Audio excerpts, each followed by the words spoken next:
In 1843, in the dust of northern Mesopotamia, a French archaeologist broke through a wall and found himself standing before figures that had not been looked upon in 2,500 years.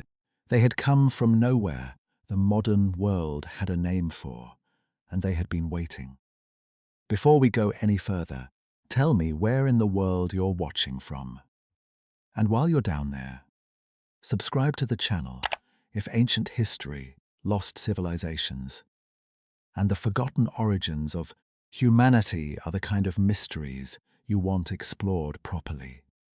Because the deeper we go into the story of the seven sages, the stranger the foundations of civilization begin to look. In 1843, in the hills east of Mosul, a French archaeologist named Paul-Émile Botta drove a pickaxe through a skin of packed earth and stepped into a room no human being had entered in, more than 2,500 years. The walls were lined with alabaster slabs nearly 2 meters tall, and carved into those slabs, staring outward with the calm of things that had never needed to blink, were figures unlike anything the 19th century had a category for. They had the bodies of men. Some wore the skins of fish, draped across their backs like ceremonial robes. Others carried the heads of birds rising above broad human shoulders. And every figure, without exception, held the same two objects in its hands, a bucket and a cone. Botta did not know what he was looking at. He sketched the figures, measured the slabs, and wrote his reports. Neither did his colleagues back in Paris. Neither did the scholars who followed him into the ruins at Khorsabad and Nineveh across the decades that came after. The figures had no explanation attached to them. Not yet. It would take the better part of the 19th century, decades of excavation, debate, and the painstaking decipherment of a script written in a language no living person had spoken, before a name finally emerged from the clay. The name was Akkadian, and the tradition it pointed to reached back not centuries, but millennia, to the very first pages of the oldest story humanity ever tried to tell about itself. Before the Anunnaki stood in their celestial councils and divided the heavens from the earth, before the flood stories that would echo forward, through the Epic of Gilgamesh, through the Book of Genesis, through every civilization that ever looked back at a catastrophe and tried to make sense of it in myth. Before kingship descended from heaven, there were seven beings who came from the sea, 7 figures who walked among the first people and taught them everything the ancient world considered the foundation of civilized life. The Sumerians did not call this progress. They did not describe civilization as something humanity had invented, slowly and painfully, through generations of trial and error. They called it inheritance. They said it had arrived, and the story of how it arrived begins in the oldest city the ancient world claimed to remember. A place where the desert flattens into a pale, salt-crusted plain in what is now southern Iraq, approximately 90 miles inland from the modern coastline of the Persian Gulf. The air there is dry. The light is relentless. Nothing grows for miles in any direction. And rising from that emptiness, like a memory the earth has never fully let go of, is a low, eroded mound of packed mud and broken brick. The Arabs call it Tel Abu Sharain. Archaeologists know it as Eridu. The Sumerians called it the first city. Not the first city they built, not the first city they could remember, but the first city in the absolute sense. The place where civilization itself had begun. The place where, according to the Sumerian king list, one of the oldest historical documents ever recovered from the ancient world, kingship had descended from heaven and come to rest on the earth for the very first time. The king it descended upon was named Alulim. The king list records his reign as 28,800 years. That number is not history, but the city beneath it is. When the Iraqi archaeologists Fouad Safar and Seton Lloyd began their systematic excavation of Tel Abu Sharain in 1946, they expected ancient things. What they uncovered, instead, was a sequence that still refuses to resolve itself neatly into accepted frameworks. They dug down through the mound in carefully controlled layers and identified 18 distinct strata of human occupation. 18 separate periods of life, each built directly upon the bones of the one before it, stretching downward through time like a slow vertical archive of everything civilization had once been. At the absolute base of that archive, resting directly on virgin sand that had never been disturbed by human hands before it, they found a single small structure. It was barely the size of a modern room. It was built from sun-dried mud brick. One wall contained a shallow niche that appeared to function as an offering platform. On the floor around it were scattered fish bones. That structure, that tiny mud room with its offering platform and its fish bones, has been dated to approximately 5,400 BC. Above it, in the layers that followed, something remarkable happens. Each successive building grows larger, more complex, more architecturally deliberate, until by the Ubaid period, fully developed temples stand on the same ground, with buttressed facades, central sanctuaries, and platforms designed for organized ritual. The progression is so orderly, and the transition so compressed in the archaeological record, that the sequence reads less like the slow accumulation of cultural knowledge and more like the rapid execution of something already understood. The Sumerians had their own explanation. They said the god Enki lived beneath Eridu, in a place called the Abzu, the freshwater ocean they believed existed beneath the surface of the earth. Enki was the lord of wisdom, of craft, of the subterranean deep. And from the Abzu, according to ritual texts preserved across Assyrian incantation series, Babylonian histories, and the fragments of a Babylonian priest writing in Greek around 281 BC, Enki sent his messengers upward, into the light, into the world of men. Those messengers were the Apkallu, the seven sages. The primary sources for the Apkallu tradition are three distinct bodies of text that independently converge on the same account. The oldest surviving catalogue appears in the Neo-Assyrian incantation series known as the Beat Messeri, a ritual text whose complete list of 7 antediluvian sages was identified and analyzed by the Assyriologist Rakela Borger. The second source is the Uruk list of kings and sages, a cuneiform tablet dated to approximately 165 BC, which pairs each sage with the antediluvian king he served. The third is Berossus, a Babylonian priest who composed a 3-volume history of Babylonia in Greek for the Seleucid king Antiochus I around 281 BC, drawing on temple archives and cuneiform records that preceded him by 2,000 years.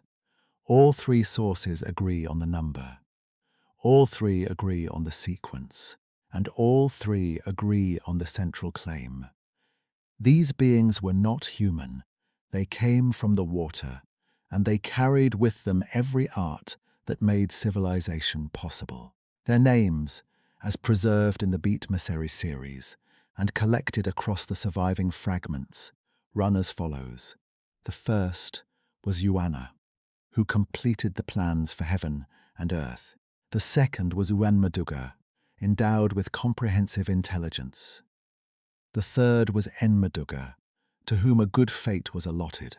The fourth was Enmegalama, born in a house. The fifth was Enmebuluga, who grew up on pasture land. The sixth was Ananlilda, the conjurer of the city of Eridu.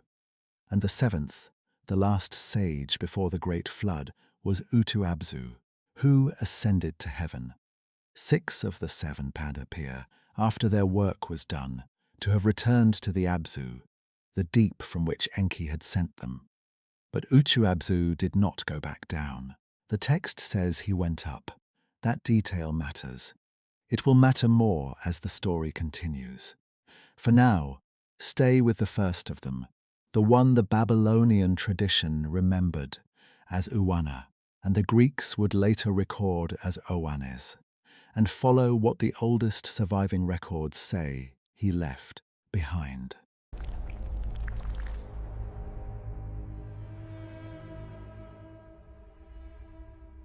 What Berossus described was not a legend his own civilization had invented. He was transcribing something far older, a tradition already ancient when Babylon was young, already carved in stone, when the great empires of Assyria had not yet risen from the dust of the Mesopotamian plain. And nowhere did that tradition leave a more vivid physical record than in the palaces.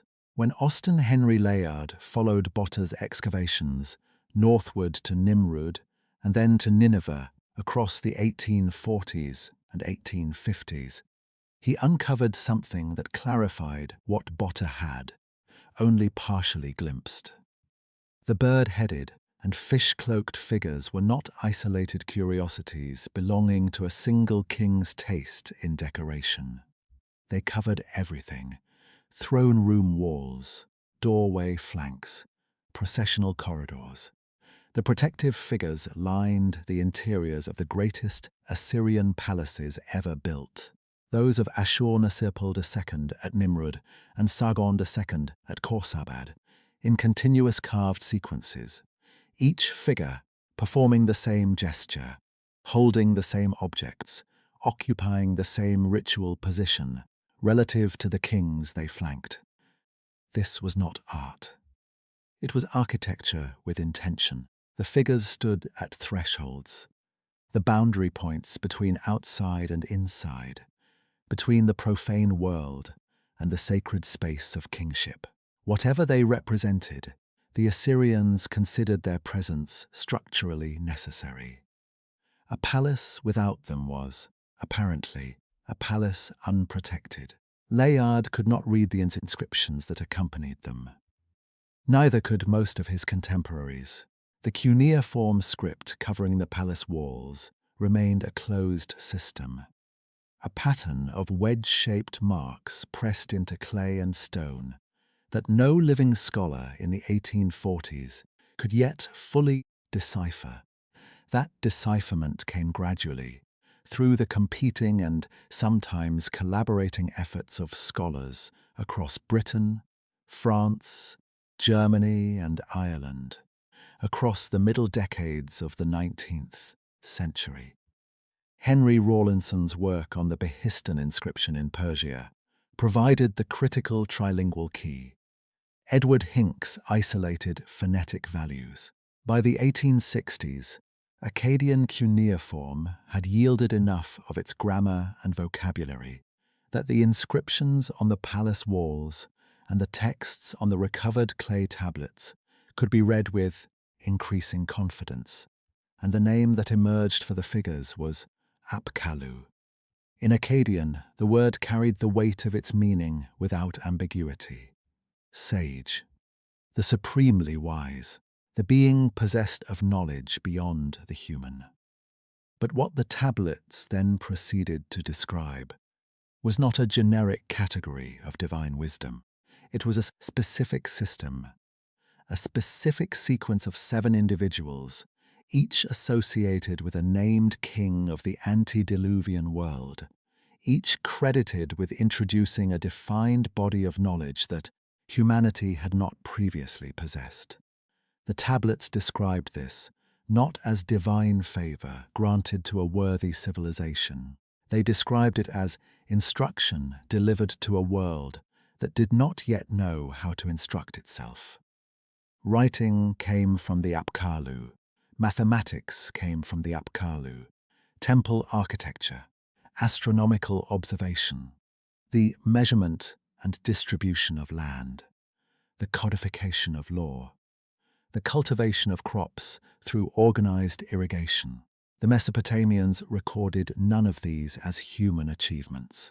Inscriptions credit them collectively to the 7 sages who preceded the flood, the civilization, and the gods who would later claim dominion over a world the sages had already shaped. This is the detail that separates the Apkallu tradition from ordinary mythology. Most ancient cultures credited their gods with creating the conditions for civilization: the earth, the sky, the fertile river, the seasonal rain. The Mesopotamian tradition went further. It credited specific named beings with the actual technical content of civilized life. Not the inspiration for writing, but writing itself. Not the idea of law, but the structure of law as a system. The Anunnaki, the great assembly of gods, whose names dominate the later mythology of Babylon and Assyria, appear in the traditions after this. They inherit a world already organized. They rule over a humanity already literate, already numerate, already capable of the architectural and agricultural systems that make complex society possible. The Apkallu stood before all of that. 7 beings, 7 teachers, 7 figures who, according to the oldest surviving records in the human archive, walked out of the sea before any of the systems we associate with civilization existed, and did not leave until those systems were in place. The Sumerians were not describing a gradual process. They were describing a transmission.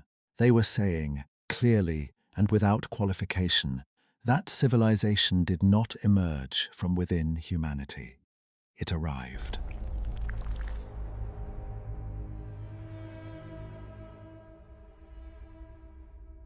There is something the archaeology of Eridu does not explain.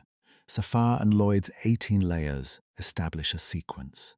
They do not explain the sequence's logic, because when you look at the rate of change between those layers, the speed at which the tiny mud shrine at the base of the mound transforms into a fully articulated temple complex above it, the progression does not behave the way gradual cultural development normally behaves.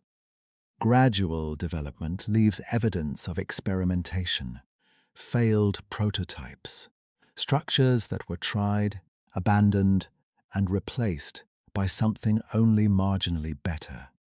Centuries of incremental adjustment visible in the material record. Eridu does not show that. What Eridu shows is accumulation without visible fumbling. Each layer builds on the previous one, with a confidence that is difficult to account for purely through the slow internal logic of a community teaching itself architecture for the first time. The buttressed facades that appear in the upper strata are not the work of a culture still learning what a wall can do. They reflect an understanding of load, proportion, and ceremonial function that takes generations to develop. Yet the lower layers beneath them show almost none of the transitional uncertainty that should precede such sophistication. Archaeologists working within standard frameworks explain this through cultural diffusion. Knowledge spreading through contact, trade, and migration across the broader Ubaid period world of the 5th and 6th millennia BC. That explanation is reasonable. It is also incomplete, because Eridu is not simply a site where ideas arrived from elsewhere and were applied.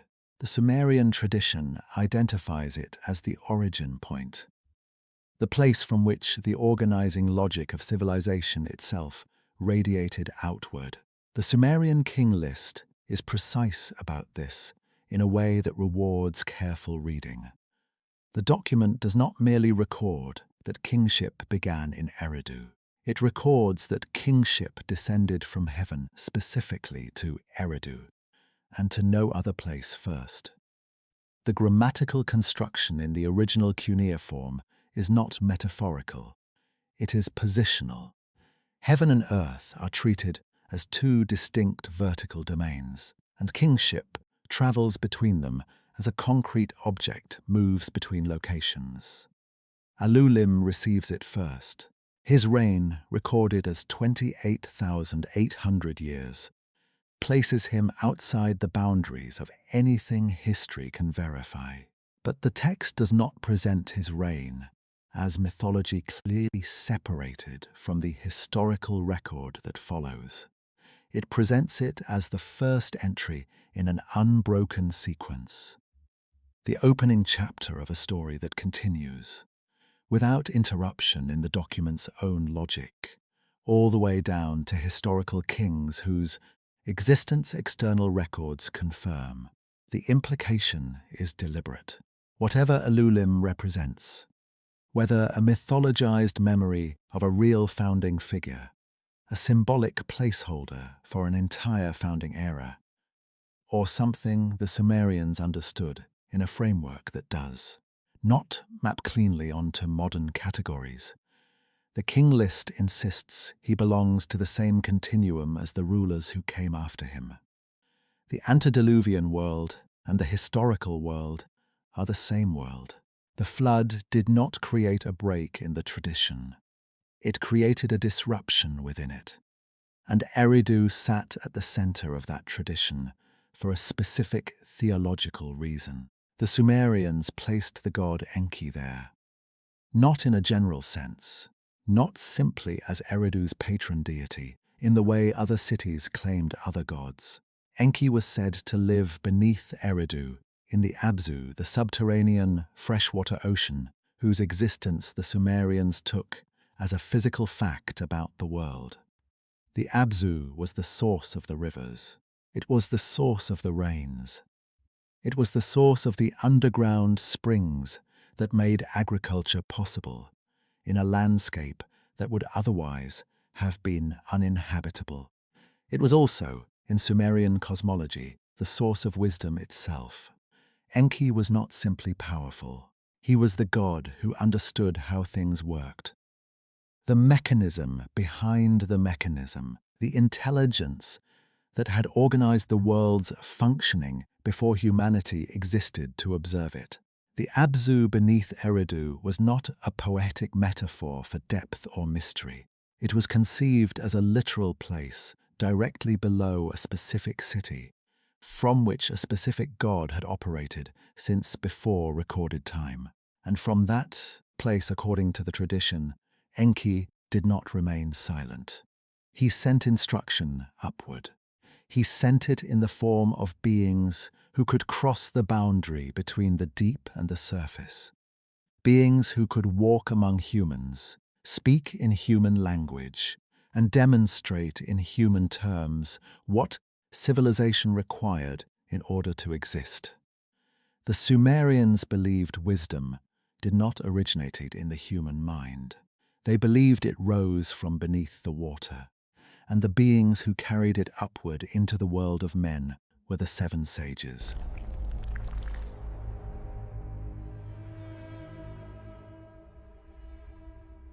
Picture the Persian Gulf before any of this had a name, before the city, before the shrine, before the first mud brick was pressed into shape by human hands in the delta marshes of the south.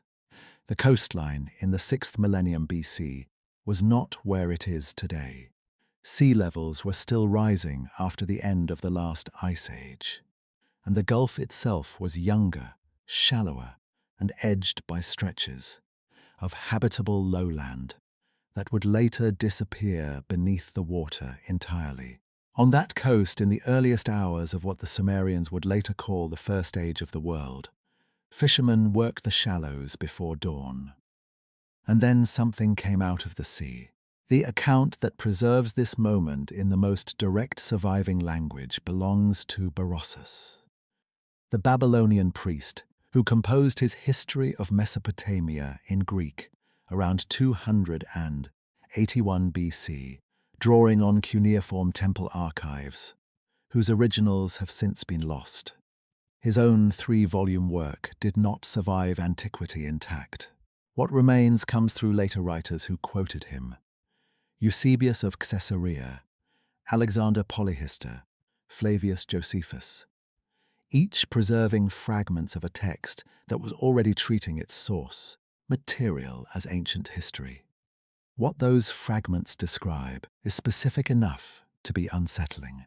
In the first year of the world, Berossus writes, during the reign of the very first king, a creature emerged from the Persian Gulf. It had the body of a fish, but beneath the fish's outer form was a second body, human in shape, with a human face, human feet, and a human voice. During the hours of daylight, it came ashore and moved among the people who lived along the coast. At night, it returned to the sea. Its name was Uana. The Greeks rendered the name as Oannes, smoothing the Sumerian syllables into something their alphabet could hold. But the tradition Berossus was drawing from was not Greek in origin. When cuneiform scholars in the 19th and 20th centuries worked through the Mesopotamian tablets directly, they found the same figure already present in texts that preceded Berossus by 2,000 years, described in the same terms, performing the same function, occupying the same position at the opening of human history. What Uana taught, according to both Berossus and the cuneiform sources, was not spiritual, it was technical. He demonstrated writing as a functional system, not as sacred mystery, but as a tool for recording, communicating, and preserving information across time. He taught mathematical principles capable of measuring land, tracking agricultural yields, and administering the distribution of resources across a growing population. He showed how to orient a building for structural stability and ritual purpose simultaneously. He explained the movements of celestial bodies in terms precise enough to build a working calendar. He outlined a framework of law, not custom, not tradition, but codified rule, sufficient to govern a community more complex than kinship alone could manage. He taught, in other words, everything that separates a city from a camp. And then, when the sun went down, he walked back into the water. That detail, the nightly return, has attracted more interpretive attention than almost any other element of the tradition. Why does the first teacher of civilization refuse to remain on land? Why does he cross back each evening to the sea that produced him? One reading treats the pattern as a boundary statement. Uana belongs to a different order of existence than the humans he instructs. He moves between worlds rather than inhabiting either one fully. His non-human form, the fish body enclosing the human figure, physically encodes this. He is a being of two natures operating in the overlap between them. Another reading focuses on what the aquatic imagery communicates about the origin of knowledge itself. Across the ancient world, depth was consistently associated with what lay beneath ordinary human access. The sea was not merely water. It was the repository of what existed before the surface world, before sunlight, before agriculture, before the categories that organize human experience. A teacher who emerges from the sea is a teacher who brings knowledge from that prior condition upward into the world of men. A third reading notes something more pragmatic. Oral traditions preserve what matters by making it strange. A figure who is partly fish, who teaches writing and law, and who returns nightly to the deep, is not easily forgotten.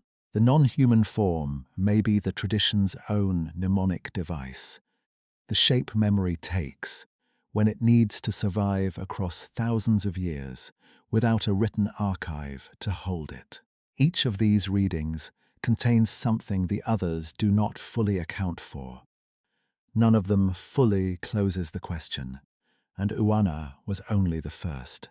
5 more sages followed him in the same antediluvian age, each serving a different king, each credited with extending the body of knowledge he had begun. A 7th came last, and departed differently from all the others. The deeper scholars translated the tablets, the stranger the tradition became.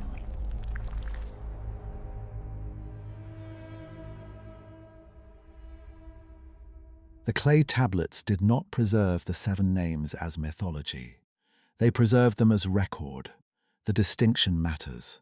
When the Beat Masiri texts and the Uruk list of kings and sages were deciphered and analyzed by Assyriologists in the 20th century, what emerged was not a collection of stories about supernatural beings performing miraculous deeds. What emerged was something far more structured.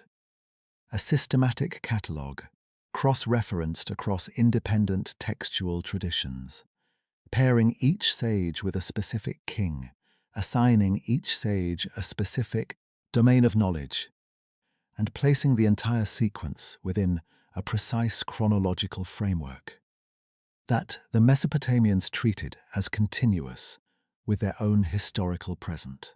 This was administrative thinking applied to cosmic time. The Uruk list pairs each antediluvian king with his corresponding sage, as though documenting a chain of institutional succession. King and sage are not simply contemporary, they are functionally linked. The sage does not merely exist during a king's reign. He advises it. He operates as the intelligence behind the throne, the source of the technical and cosmological knowledge that makes legitimate rulership possible. The first pairing is Uana with Alulim of Eridu, the figure already established as the first recipient of kingship when it descended from heaven. The tradition does not treat this pairing as coincidence. Kingship and wisdom arrive together. One cannot function without the other. Unduga served the second king. The texts describe him as endowed with comprehensive intelligence, a phrase that implies not depth in a single domain, but breadth across all of them. Where Uana introduced the foundational systems, Uana Duga appears to have consolidated them, making the knowledge Uana delivered operable across a wider range of human contexts. Enmeduga, the third sage, is described as one to whom a good fate was allotted. The language here shifts slightly. Fate is not a technical quality, but a cosmological one. The Mesopotamian concept of fate was not passive destiny, but active assignment, a function decreed by the divine order and inscribed into the structure of reality. That a sage is described in these terms places him within the mechanism of cosmic organization, not merely within the history of human instruction. Enmegalama, the fourth, was born in a house. That phrase, sparse as it appears in translation, carried precise meaning in Sumerian theological vocabulary. A house, particularly in the context of divine or semi-divine figures, referred to a temple, the designated dwelling place of a god's presence on earth. A being born in a house was a being whose origin was already consecrated, already embedded within the structure of sacred space. Enmebuluga, the fifth, grew up on pasture land. The contrast with Enmegalama is deliberate. Where the fourth sage's origin is architectural and sacred, the fifth's is agricultural and open. The system appears to be mapping the full range of organized human environments, the temple, the field, the city, through the sequence of its teachers. Anenlilda, the sixth, carries the title of conjurer of the city of Eridu. The Akkadian term translated as conjurer refers specifically to the mastery of incantation, the ritual manipulation of language, as a force capable of affecting physical reality. This is not poetry. In Mesopotamian thought, the correct spoken formula was a technical instrument as precise as a measuring rod. The sixth sage's domain was the power of language itself, operating at the boundary between the human world and the divine order that structured it. And then there was Utu-Abzu, the seventh sage, the last before the flood.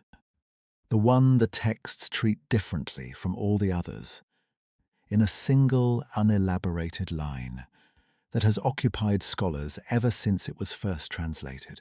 The others returned to the Abzu. Utu-Abzu ascended to heaven.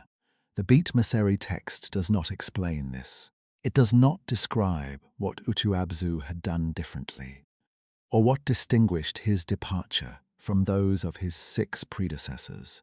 It simply records the fact of his ascent, as though the direction itself, upward rather than downward, requires no justification for a reader who already understands the system. But the asymmetry is stark. 6 beings emerged from the deep, completed their work, and returned to the deep.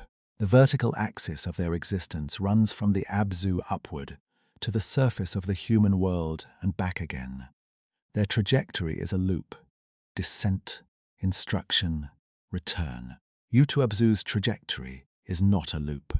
He came from the deep, he completed his work, and then he continued upward, past the surface, past the human world, into the domain of the gods themselves.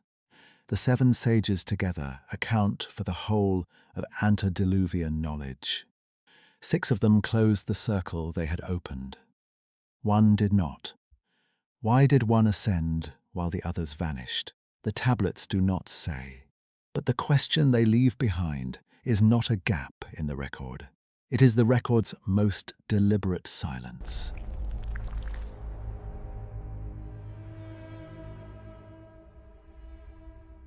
He was on the water before the sun came up.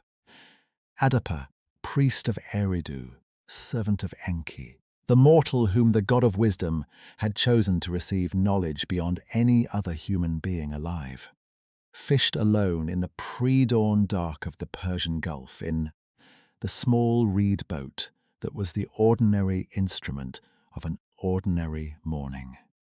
The tablets that preserve what happened next were found in 2 places, separated by nearly 1,000 miles.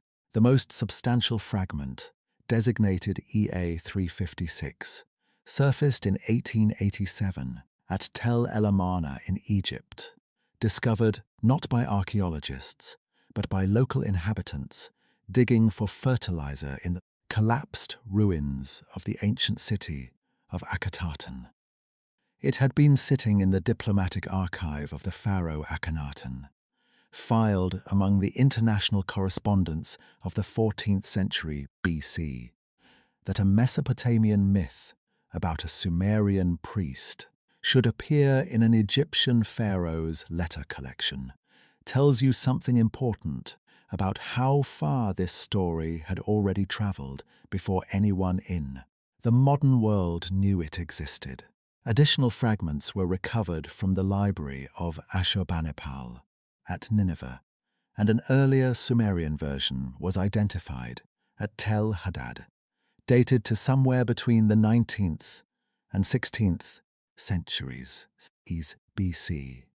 Together they reconstruct a narrative whose central movement is one of the most psychologically precise in ancient literature. The south wind rose that morning and overturned Adapa's boat. He was thrown into the sea. He survived. And in the fury of the moment, the sudden violence of water and wind against a man who had done nothing to deserve it, Adapa cursed the wind and broke its wing. The south wind stopped blowing. For 7 days, no southern wind moved across the face of the earth. The sky god Anu noticed. He summoned Adapa to heaven to answer for what he had done. A mortal who had somehow possessed the power to injure a force of nature, now required to explain himself before the highest court in the divine assembly. Before Adapa ascended, Enki gave him precise instructions. The gods at the gate of heaven, Tammuz and Gizidah, would ask why he was dressed in mourning clothes. He should tell them. He mourned for two gods who had disappeared from the earth. They would be moved by this answer, and they would speak well of him to Anu. So far, the guidance was navigational, social intelligence for moving through a court whose customs a mortal could not be expected to know. Then Enki added the warning that would define the rest of Adapa's existence. When Anu offered him food and water, he must not eat. He must not drink. Adapa obeyed. He arrived before Anu. He answered for the south wind. The gods Tammuz and Gizidah interceded on his behalf, exactly as Enki had predicted. And Anu, looking at this mortal who had somehow come to possess the kind of power that broke weather, made a decision that the tablet records with startling directness. He offered Adapa the food and water of eternal life. Adapa refused. He returned to Earthwise beyond every other human being who had ever lived, and entirely mortal. Scholars have argued for over a century about what Enki intended. The most uncomfortable reading of the text is the one the text itself seems to support. That Enki knew what would be offered and warned Adapa away from it deliberately. That the God of wisdom, the same God who had sent the 7 sages to instruct humanity, who had granted Adapa knowledge no mortal had previously possessed, drew a precise line between what humanity could receive and what it could not. Knowledge, transferable, immortality, withheld. The emotional force of this is not abstract. Adapa is not a symbol standing in for humanity at a comfortable mythological distance. He is a specific person who made the right choice by every measure available to him. He trusted his teacher. He followed instructions. He conducted himself with dignity before the gods. And he returned home permanently mortal because the rules of the system he was operating within had been designed to produce exactly that outcome. The same structure surfaces across cultures separated by geography and centuries. In Genesis, humanity gains knowledge of good and evil, but loses access to the tree of life. In the Greek tradition, Prometheus delivers fire to mankind and is punished precisely because the gift narrows the distance between human and divine. The myths do not agree on every detail. They agree on the architecture. Wisdom arrives, and its arrival costs something permanent. What is consistent across all of them is not a warning against curiosity. It is a description of a boundary, one that was placed deliberately, maintained deliberately, and enforced at the exact moment a human being came closest to crossing it. Knowledge could be given. Immortality could not.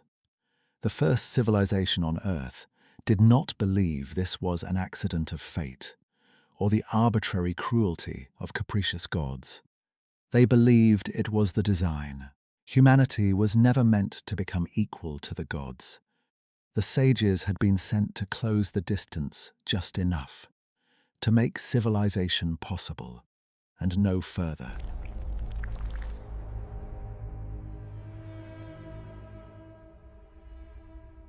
Walk the corridors of Ashurnasirpal II's palace at Nimrud, and you are walking through a system, not decoration, not mythology rendered in stone for the pleasure of a king who liked strange imagery, a system deliberate, technically precise, and grounded in a body of ritual knowledge that the Neo-Assyrian scribal class had been refining for centuries by the time the palace was completed in the 9th century BC.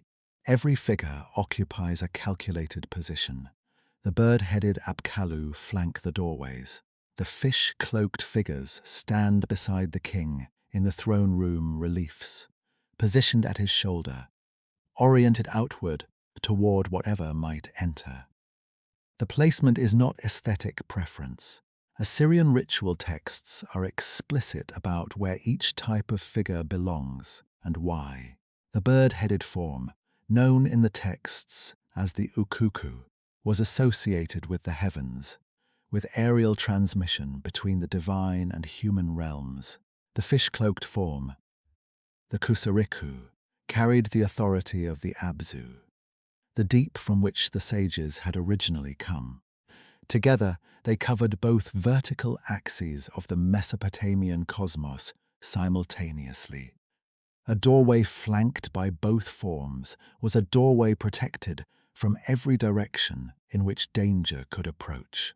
The objects in their hands were not ornamental.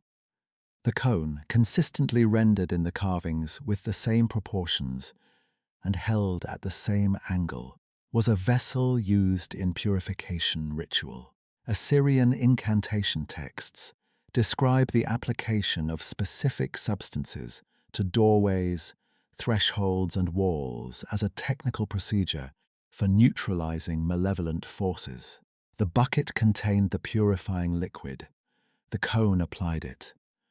The Apkallu figures on the palace walls were not depicting beings who had once performed this function in mythological time. They were performing it continuously, in the present tense of the building's existence, through the permanent agency of their carved forms. This is the transformation the tradition had undergone by the first millennium BC. The sages who had walked out of the sea to teach writing and law in the antediluvian world had become, by the height of Assyrian power, the permanent ritual infrastructure of civilization itself. Their knowledge had not disappeared.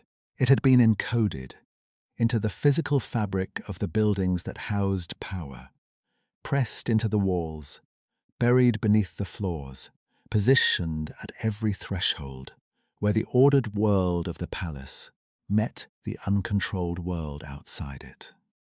The buried figurines confirm this with particular clarity.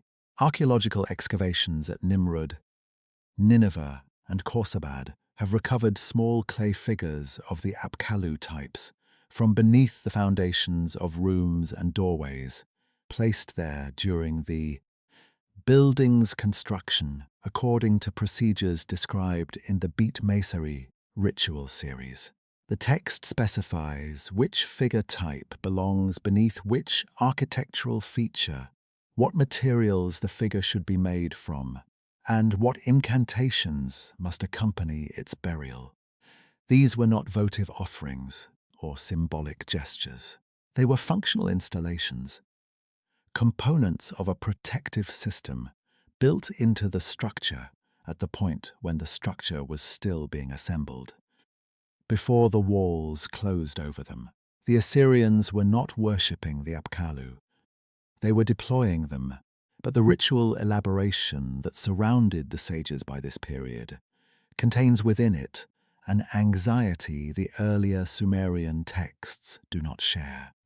The Sumerian tradition records what the sages gave.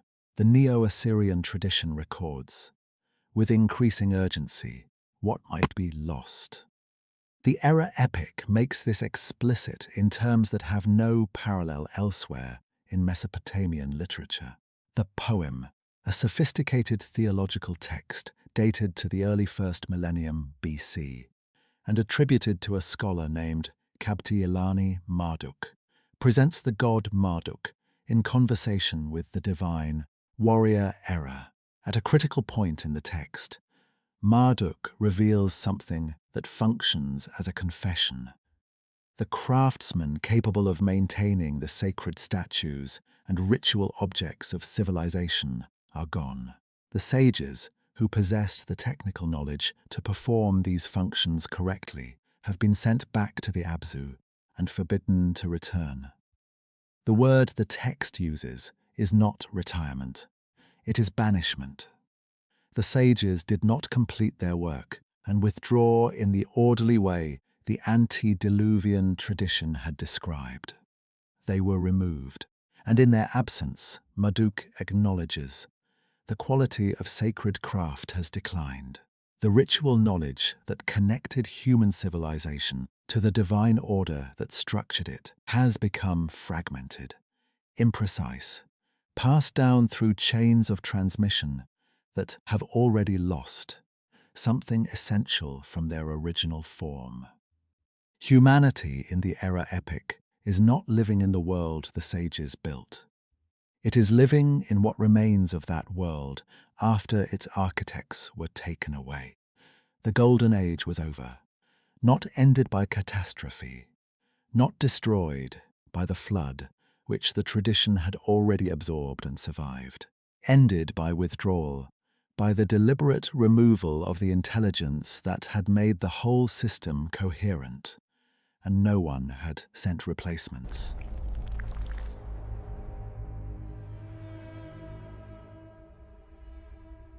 The Mesopotamian plain floods. It has always flooded. The Tigris and Euphrates carry snowmelt from the mountains of Anatolia and Zagros southward, across a flat alluvial landscape that offers no natural barrier to rising water. In a bad year, the inundation spreads for miles in every direction, erasing field boundaries, collapsing mud brick walls, and depositing a layer of silt across everything that preceded it. When the water recedes, the landscape that emerges looks, from a distance, almost identical to the one that was submerged. But the surface has changed. The record beneath it has been reorganized. The Mesopotamians lived inside this cycle for millennia. They understood it intimately, and somewhere in the deep memory of their civilization, they carried the knowledge that one particular flood had not receded in the ordinary way. The Atrahasis epic is the oldest, substantially complete flood narrative in the human record. Composed in Akkadian and dated in its surviving form to approximately the 17th century BC, it describes a god's council decision to destroy humanity through a sequence of escalating catastrophes, drought, disease, famine, before finally unleashing a flood of total annihilation. One man, Atrahasis, is warned by Enki and given instructions for survival. He builds a vessel. He loads it. The flood comes and destroys everything outside it. When the water subsides, Atrahasis emerges into a transformed world. The parallels with the later epic of Gilgamesh are not coincidental. They share a source. In the Gilgamesh tradition, the flood survivor is named Utnapishtim. He tells his story to Gilgamesh in the 12th tablet of the epic, describing the same divine counsel, the same warning from Enki, the same vessel, the same birds sent out to find land. Utnapishtim was granted immortality for his survival. The one exception to the rule that Adapa had already demonstrated applied to everyone else. What both narratives preserve beneath their theological framework is a specific claim about historical rupture. The Sumerian king list encodes this claim structurally.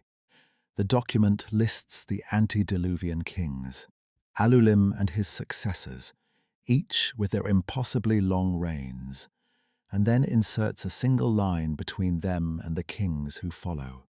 The flood swept over the earth. After that line, the reigns become shorter. The numbers compress from tens of thousands of years to hundreds, then to historically plausible lengths. The flood is not presented as a mythological interlude between two separate traditions. It is presented as an event within a single continuous record, a discontinuity in an otherwise unbroken sequence.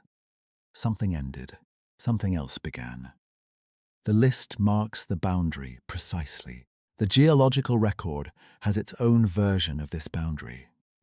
During the last ice age, global sea levels were approximately 120 meters lower than they are today. The Persian Gulf, which now reaches depths of only around 90 meters at its deepest point, was not a gulf at all. It was a river valley, a long, fertile depression through which the combined waters of the Tigris, Euphrates, Karun, and Wadi Batin rivers flowed southward toward the Gulf of Oman. Geologists and oceanographers studying the Gulf floor have identified the ancient course of this river system in the sediment record. They have also identified what it left behind: a habitable valley, potentially one of the most productive in the ancient Near East. Watered by 4 major rivers, lying in a climatically sheltered depression, with access to both the resources of the surrounding highlands and the marine resources of the coastline. As the Ice Age ended and global temperatures rose, sea levels rose with them. The inundation of the Gulf was not instantaneous. It took thousands of years. But by approximately 6000 BC, the valley was gone. The water had covered it entirely, transforming what had been a populated landscape into the floor of a shallow inland sea. Geoffrey Rose, an archaeologist who has studied the Gulf's prehistoric occupation extensively, has proposed that the flooding of this valley, the Persian Gulf Oasis, as the hypothesis designates it, may have driven population movements that significantly shaped the early cultures of Mesopotamia. Communities displaced by rising water, carrying generations of accumulated knowledge about agriculture, water management, and organized settlement, would have moved inland into the river delta regions, where Eridu and the other early Sumerian cities would later appear. If that movement occurred, it left no direct written record. It left myth. The sea that produced the sages in Sumerian tradition, the water from which Yuana emerged to teach the first people, may be the same sea that swallowed the world those people had previously inhabited. The beings who came from the water may have been the memory of people who came from a world beneath it. Today, the floor of the Persian Gulf holds the outlines of river channels, the contours of ancient valleys, and the sedimentary ghost of a landscape that supported human life for thousands of years before anyone in Mesopotamia wrote anything down. The sea that gave the sages may also have swallowed their world, and somewhere beneath the Gulf's surface, under layers of silt and salt water and accumulated centuries, the physical record of whatever actually happened in that first age is still waiting.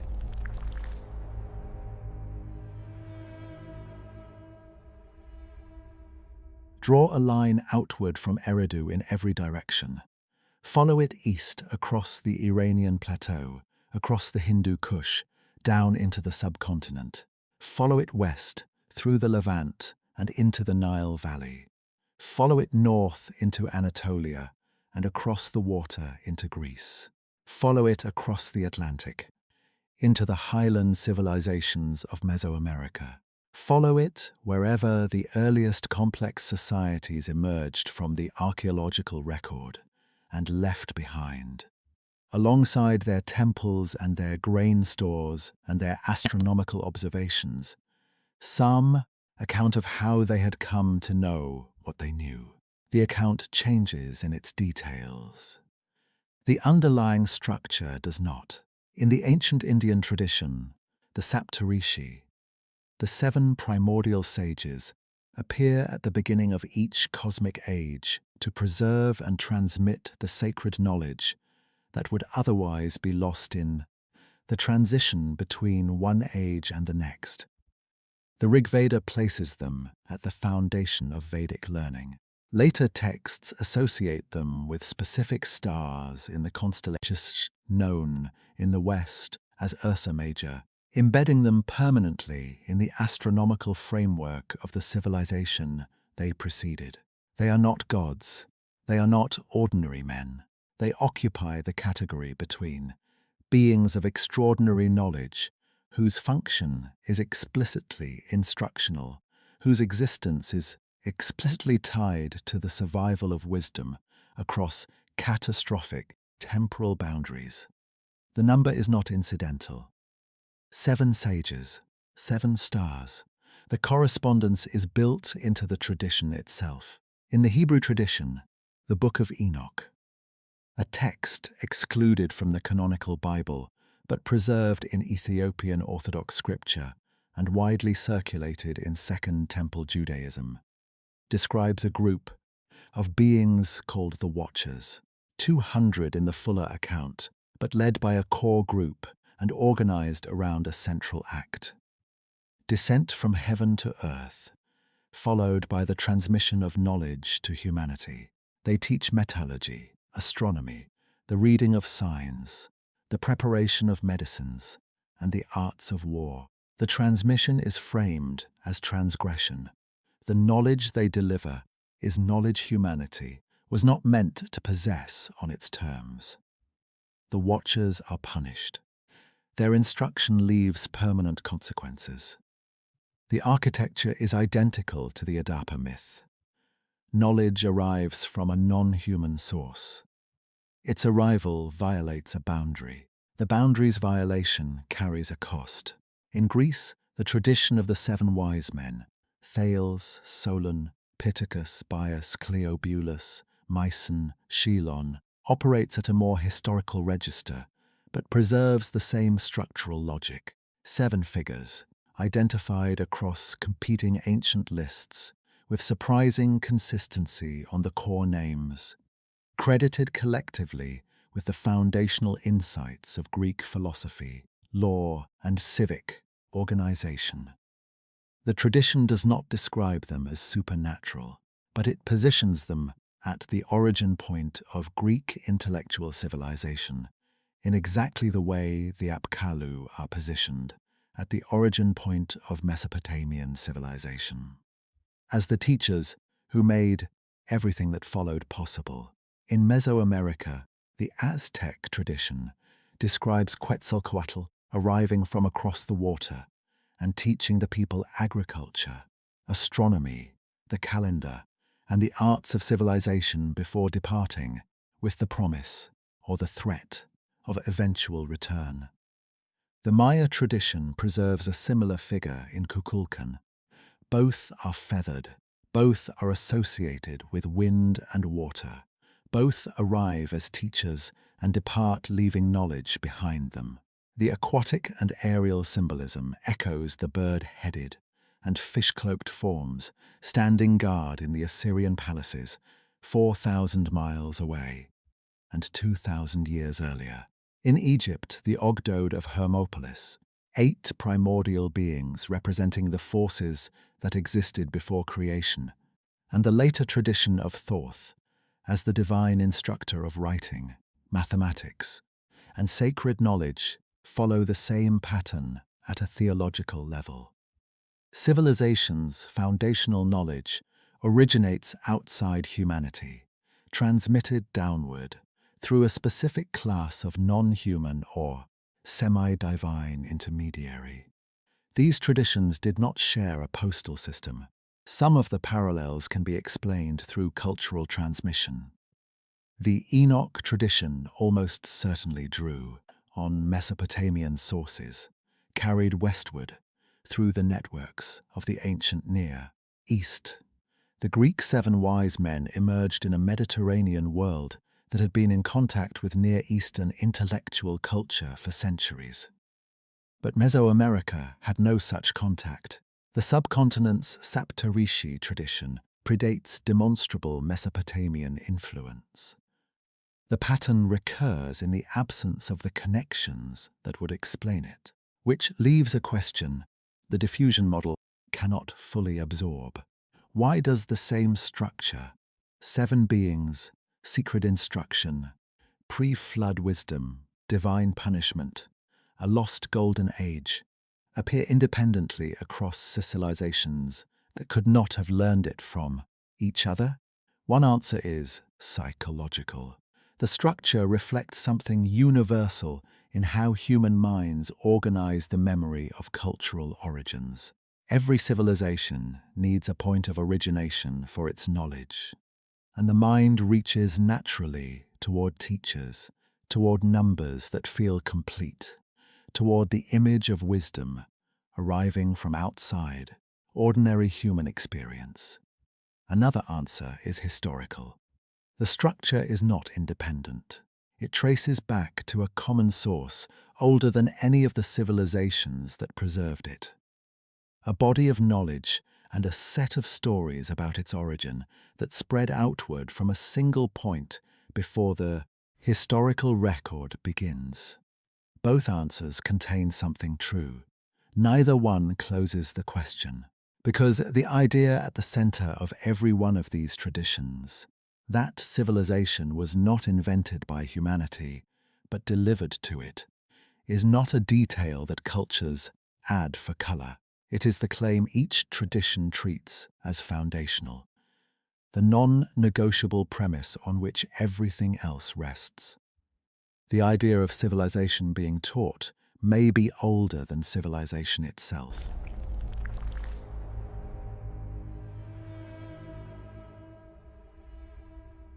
The figures are still there, not in the ruins of Khorsabad or beneath the dust of Nineveh. Those palaces have been open to the sky for centuries. Their walls collapsed, their carved slabs scattered across museum collections in London, Paris, Baghdad, and Chicago. But the figures themselves persist. Stone does not forget the shape pressed into it. And the bird-headed guardians, the fish-cloaked teachers, the beings with the bucket and the cone, they are still standing in the same posture they occupied when the Assyrian craftsman finished, cutting them, still oriented outward, still performing the same function the ritual texts prescribed for them. They have simply changed audiences. The question they pose has not changed at all. Were the Apkallu real, discrete historical beings whose actual instructions to actual communities were preserved, transformed, and eventually mythologized across 3,000 years of Mesopotamian literary tradition? The archaeological layers at Eridu do not contradict this. The compression of the developmental sequence, the sophistication that appears in the record, without the fumbling that should precede it. These are consistent with the introduction of knowledge from an external source, though they do not prove it. Were they the mythologized memory of a lost people, the inhabitants of the Persian Gulf Valley, whose world the rising sea consumed, whose descendants carried their knowledge inland, and whose origin, over generations of oral transmission, became the story of beings who came from the water? The geology does not contradict this either. The valley existed. It was habitable. It was swallowed. People survived. Were they symbolic? The ancient mind's way of encoding the fact that no civilization truly invents itself, that every generation of human knowledge stands on the shoulders of instruction received from somewhere outside its own immediate experience. This reading requires no archaeology and no geology. It requires only the observation that the Mesopotamians were sophisticated enough to know the difference between a metaphor and a historical claim, and chose, consistently, to make the historical claim. None of these readings cancels the others. That may be the point. What the Apkallu tradition preserves, across the cuneiform tablets, the palace walls, the buried figurines, the fragments of Berossus, and the global echoes that appeared independently in cultures the Mesopotamians never contacted, is not a single claim about what happened at the beginning of civilization. It is a single claim about how civilization understood itself. The earliest complex societies on Earth did not look back at their own origins and see invention. They saw reception. They saw a transmission that had arrived from somewhere they could not fully name, carried by beings they could not fully categorize, containing knowledge they could not have generated alone. Writing, mathematics, astronomy, law, architecture, the measurement of land and the observation of stars and the preservation of knowledge across time in marks pressed into clay. Every school that has ever existed is a continuation of something the first teachers began. Every book is a link in a chain whose first link, the Sumerians said, was held by a being who walked out of the sea. And somewhere, beneath the waters of the Gulf, beneath layers of mud and forgotten centuries, the memory of the first teachers may still be waiting.